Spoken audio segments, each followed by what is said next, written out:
Candidate ఎప్పుడు ఎక్కువగా public తో మూవ్ అవుతూ ఉంటాడు కాబట్టి ఈ ప్రభుత్వం ఏం చేసింది, రేపు ఏం చేయబోతుంది అనేది కొంచెం హై లెవెల్లో ఉన్న వాళ్ళతో చెప్పించడం అనేది సాంప్రదాయంగా వస్తుంది. మా పార్టీ ఒకటే కాదు, అన్ని పార్టీలు జరుగుతాయి, దాంట్లో మా పార్టీ కూడా అంటే కాదు మేడం. నేను అనేది ఏంటంటే చాలా మంది అభ్యర్థులు అధినాయకులు అక్కడికి వచ్చి అంటే ప్రచారం చేస్తే బాగుంటుంది, కొంత మైలేజ్ ఇంకా ఎక్కువ గ్యాదర్ అవుతుంది అని అనుకుంటూ ఉంటారు. ఇక్కడ జగన్ గారు వచ్చే ప్రచారం చేస్తే వెల్ అండ్ గుడ్, అంటే ఎవరైనా అదే కోరుకుంటారు. ఒకవేళ రాకపోయినా కూడా మీరు గెలుస్తారు అనే నమ్మకం అయితే మీకు ఉందా మేడం? ఇప్పుడు మాకు ఇప్పుడు రేపు 21 నుంచి జరుగుతుంది. పార్లమెంట్ కి ఒక మీటింగ్ పెడతారు. ఆ మీటింగ్ ఎక్కడనేది డిసైడ్ చేస్తారు. అంటే ఒక చోట ఒక నియోజకవర్గంలోనే మీటింగ్ జరుగుతుంది, మిగతా 6 నియోజకవర్గాలు అక్కడికి రావాలి. మేము అక్కడికి తీసుకెళ్ళినా, ఆయన ఇక్కడికి తీసుకొచ్చినా, ఎక్కడైనా పిఠాపురం నియోజకవర్గ ప్రజల్ని ఆయన అడ్రస్ చేసేలాగా మేము చేస్తాం. ఒకటి.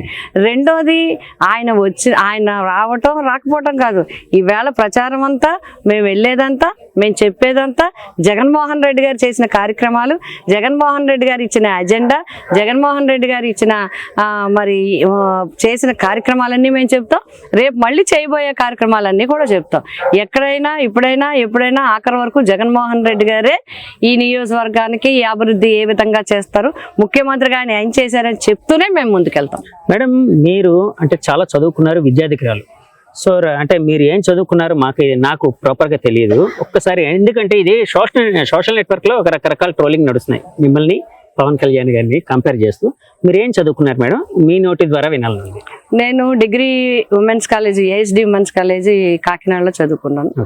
తర్వాత ఏయుపీజీ సెంటర్లో ఆంధ్ర యూనివర్సిటీ నుంచి MA politics, MA public administration, MA sociology చేశాను. మెడ్రాస్ యూనివర్సిటీ నుంచి ఎంఎస్సి సైకాలజీ చేశాను. అట్లాగే రాజమండ్రి జిఎస్ఎల్ లా కాలేజీ నుంచి లా చేశాను. నాగపూర్ యూనివర్సిటీ నుంచి మాస్టర్ ఆఫ్ లా చేశాను. ఇప్పుడు ఎంబీఏ చేస్తున్నాను. అట్లాగే ఉమెన్ అండ్ చైల్డ్ రైట్స్ మీద డాక్టరేట్ చేయాలనేది, పిహెచ్డి చేయాలనేది నాకు ఒక ఇంట్రెస్ట్ ఉంది. దాని డాక్యుమెంట్స్ అన్ని కూడా నేను తయారు చేసుకుంటున్నాను. ఎందుకంటే ఎడ్యుకేషన్ అంటే చిన్నప్పటి నుంచి నాకు ఎంబీఏ చేస్తున్నాను. ఇంకొక సెమిస్టర్ ఎగ్జామినేషన్స్ రాయడానికి నాకు టైం కుదరలేదు. అట్లాగే హిందీలో ప్రాథమిక నుంచి రాష్ట్ర వరకు విశారద అక్కడ వరకు వచ్చాను. విశారద ఇక్కడ శారద విశారద అంత వరకు చేయాల్సి ఉంది. రాష్ట్ర వరకు కంప్లీట్ చేశాను. అంటే నాకు ఒక ఇంట్రెస్ట్, అది ప్యాషన్. అది ఈ కాకుండా నేను జర్నలిజంలో చేశాను, ఎన్విరాన్మెంట్ మీద చేశాను, నార్మల్ మెడిసిన్స్ మీద చేశాను, యోగా మీద సర్టిఫికెట్స్ తీసుకున్నాను.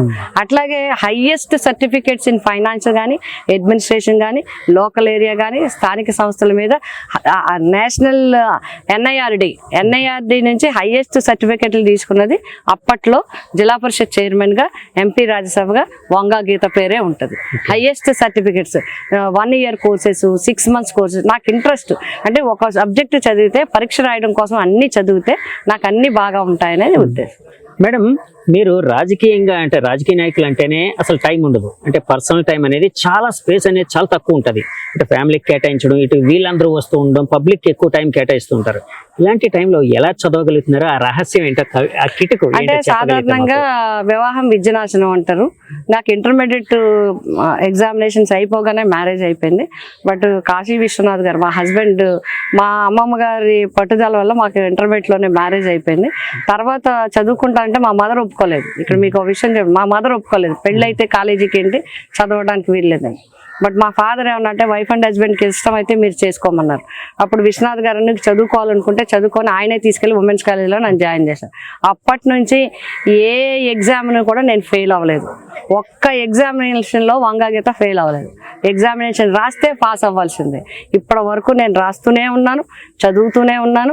ఎక్సెప్ట్ తక్కువ నాకు ఎప్పుడు మానేశానంటే, నాకు ఎక్కువ బ్రేక్ ఎక్కడ వచ్చిందంటే, పిఠాపురం నియోజకవర్గం ఎమ్మెల్యే అయిన తర్వాత పూర్తి సమయం దీన్ని కేటాయించడం వల్ల అప్పుడే ఎక్కువ సర్టిఫికెట్స్ తర్వాత మళ్ళీ ఎంపీ అయ్యాక మళ్ళీ మధ్యకాలంలో 14 to 19లో కూడా 2-3 సబ్జెక్టులు కట్టి పాస్ అవ్వడం జరిగింది. ఎన్విరాన్మెంట్ మీద, మెడిసిన్స్ మీద, చిల్డ్రన్ మీద, లా మీద, ఇవన్నీ కూడా చేయటం జరిగింది. మీరు ఇన్ని డిగ్రీలు, ఇన్ని సర్టిఫికెట్లు తీసుకున్నారు కదండి. ఎడ్యుకేషన్ అనేది ఒక రాజకీయ నాయకులుగా మీ పరిణితి చెందడం, పరిణితికి ఏ విధంగా హెల్ప్ అయిందంటారు? తప్పకుండా మాకే కాదు, సమాజానికి ఎడ్యుకేషన్, సమాజంలో ఉండే రుగ్మతలను, అసమానతను తొలగించేది ఒక విద్య వ్యక్తులు మాత్రమే. అందుకే జగన్మోహన్ రెడ్డి గారు అంటే మాకు ఇష్టం.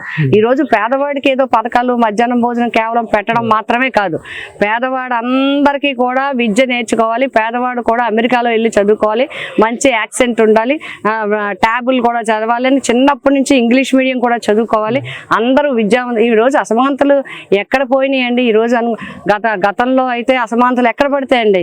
ఇప్పుడు అందరూ సాఫ్ట్వేర్ ఇంజనీర్లు అయిన తర్వాత ఎక్కడ కనబడుతుంది? కులం మతం అని లేకుండా అందరూ కలిసి ఈ సమాజంలో అందరూ కలుసుకునే అవకాశం వచ్చింది అంటే విద్య వల్ల. మొన్నటి వరకు టీడీపీ, బీజేపీ, జనసేన కలవని అనుకున్నారు. ఆ విధంగా అంటే వైఎస్ఆర్ పార్టీ నుంచి కూడా వాళ్ళ కలవకుండా ఉంటే బాగుందని చెప్పి వాళ్ళు అనుకుంటున్నారు, అధినాయకులు అనుకుంటున్నారు అన్నట్టు రకరకాల వార్తలు అయితే వచ్చాయి. ఇప్పుడు వాళ్ళ ముగ్గురు కలిశారు. సో ఈ కలయికని ఏ విధంగా చూడాలంటారు? అంటే ఇది పొలిటికల్ గా జగన్మోహన్ రెడ్డి గారికి వెనక్కి పెట్టాలనే ఆలోచన. జగన్మోహన్ రెడ్డి గారిని ఎదుర్కోవడానికి అందరూ ఒకటైతే తప్ప సాధ్యం కాదని వాళ్ళ ప్రయత్నం. ఎందుకంటే 3 పార్టీలు గతంలో కూడా కలిసి అప్పుడు సాధించగలిగాము. అయితే అప్పుడుకి ఇప్పటికి చాలా తేడా ఉంది. ప్రజలతో చాలా సత్సంబంధాలు మా అందరికీ ఉన్నాయి. అంతేకాకుండా జగన్మోహన్ రెడ్డి గారు 1924 ఒక పరిపాలనని బెస్ట్ పరిపాలన చేసి చూపగలిగారు. కాబట్టి ఇప్పుడు 3 పార్టీలు కలిసినా, ఎన్ని పార్టీలు కలిసినా ప్రజా మద్దతు మాత్రం ప్రజల మనసుల్లో, జనం మనసులో ఉన్నది జగన్ గారే. తప్పకుండా విజయం సాధించేయగలరు. ఎవరు ఎన్ని ఎత్తులు వేసినా కూడా, ఎవరు ఎన్ని ప్రయత్నాలు చేసినా కూడా రేపు రాబోయేది వైఎస్ఆర్సీపీ పార్టీ అధికారంలోకే వస్తుంది. జగన్ గారే ముఖ్యమంత్రి అవుతారు. మేడం, ఇప్పుడు అంటే 5 ఏళ్ళ పరిపాలన తర్వాత ఏ ప్రభుత్వం మీదైనా జనరల్ గా ఒక వ్యతిరేకత అనేది వస్తుంది. అంటే మీ మీద బయట వినిపిస్తుంది ఏంటంటే, అంటే ప్రతిపక్షాల నుంచి వ్యతిరేకత చాలా ఎక్కువగా ఉంది, ఆ వ్యతిరేకత మమ్మల్ని గెలిపిస్తుంది అన్నట్టు అడుగుతాను. వ్యతిరేకత ఎక్కువగా ఉంటే ఏ పార్టీ కూడా సీట్లు పంచుకోరు. వ్యతిరేకత ఎక్కువగా ఉంటే regional party, strong regional party, అలాగే నేషనల్ పార్టీ, ఇన్ని పార్టీలు కలిసి ఇప్పుడు ఏంటి, జగన్ను ఓడించడం లక్ష్యం అని ప్రతిపక్షాలు అంటున్నాయి, కానీ జగన్ను గెలిపించడం లక్ష్యం అని ప్రజలు అంటున్నారు. అంటే నిజంగా మీరు ఒక్కటి వాళ్ళ గుండెల మీద చేసుకోవాలండి. మీరంతా కూడా పరిశీలించండి. వ్యతిరేకత ఉంటే తెలుగుదేశం సీట్లు పంచుకుంటుందా? వ్యతిరేకత ఉంటే జనసేన సీట్లు పంచుకుంటుందా? వ్యతిరేకత ఉంటే బీజేపీ సీట్లు పంచుకుంటుందా? ముగ్గురు ఎందుకు కలవాలనుకుంటారు? ఎందుకు ఒకటై గట్టిగా పట్టుకుని నడవాలనుకుంటారు? అంటే జగన్ గారి మీద జనంలో వ్యతిరేకత లేదు, జగన్ గారి మీద జనంలో పాజిటివే ఉంది. ఈ రేపు రాబోయే ప్రభుత్వం కూడా జనం మద్దతుతో వైసీపీ ప్రభుత్వమే. మీరు సిద్ధం అంటున్నారు, వాళ్ళు యుద్ధం అంటున్నారండి. సిద్ధం గెలుస్తుంది, యుద్ధం గెలుస్తుంది? సిద్ధమే గెలుస్తుంది. ఎందుకంటే వాళ్ళ ప్రజాగలం ఏదైతే మొన్న ముగ్గురు కలిసి, అంటే మోడీ గారు, చంద్రబాబు గారు, పవన్ కళ్యాణ్ గారు 2014లో కనిపించారు ఒకే స్టేజ్ మీద. మళ్ళీ 2024 10 ఏళ్ళ తర్వాత కనిపించారు. సో విపరీతమైన క్రౌడ్ పుల్లింగ్ జరిగింది, జనాలు స్వచ్ఛందంగా వచ్చారని చెప్తూ ఉన్నారు వాళ్ళు.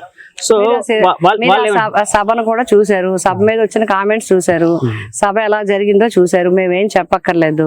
మా సిద్ధం సభలు ఎలా జరిగాయి, ఆ యుద్ధం సభ ఎలా జరిగిందో ప్రజలే చెప్తున్నారు. కాబట్టి ఎప్పుడు సిద్ధమే గెలుస్తుంది. సిద్ధం యొక్క విజయమే తథ్యం అవుతుంది. వైఎస్ జగన్మోహన్ రెడ్డి గారే రేపు 24లో సీఎం కాబోతుంది. వైనాట్ 175 అన్నారు మేడం. సో మీరు ఆ మధ్య సభలు పెట్టినప్పుడు అంటే ఇది ఒకటి చెప్పండి మేడం. అంటే యాక్చువల్ గా గ్రీన్ మ్యాట్లో ఎక్కడ సభలు చేయలేదు, ఇది మొట్టమొదటిసారిగా జగన్మోహన్ రెడ్డి గారి సంప్రదాయం మొదలు పెట్టారని చెప్పి ప్రతిపక్షాలు రకరకాలుగా విమర్శలు అయితే చేశాయి. సో వాళ్ళు అన్నది కూడా ఏంటంటే, అక్కడ వచ్చిన జనాలందరూ మార్ఫింగ్ అంటే గ్రాఫిక్స్ లో వాటిలో క్రియేట్ చేశారు ఇట్లాగని అన్నారు. సో దీన్ని ఎలా చూడాలంటారు? అలాంటిది ఏదైనా ఉందా అండి? అది సాధ్యమా?